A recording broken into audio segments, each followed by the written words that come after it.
My name's Eve Davies. This is my story about finding my spot of grace. Can someone help you find your spot of grace if you don't remember their name?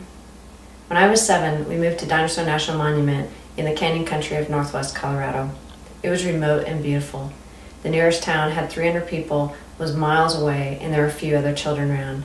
There was no library in this part of the world. I loved the wild spaces of my 300,000-acre backyard, but I also loved books and I really missed the library. The first time I saw a bookmobile pull up right outside our house, I was ecstatic. I'd never seen a bookmobile before. I didn't know the driver's name, but he smiled when he saw the expression on my face as he opened the side door to such an eager and excited customer. Endless questions bubbled out of me as I tunneled into the children's books. How often do you come? How will I know when you're coming? How many is the most books I can borrow? He replied that he came once a month, that we'd call the visitor center where my father worked the day before he was going to come.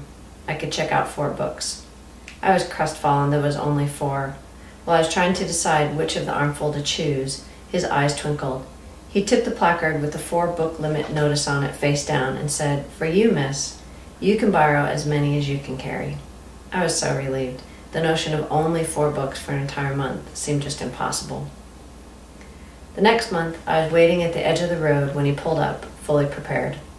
He laughed at the sight of me on the side of our gravel road with an empty kid's wheelbarrow next to me.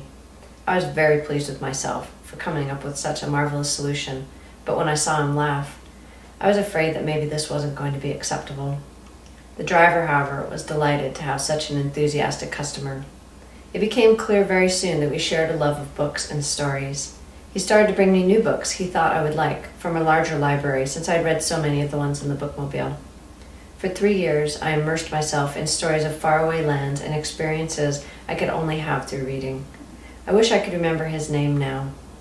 He watched books make me light up, and all these years later, they still connect me to my spot of grace in a very special way.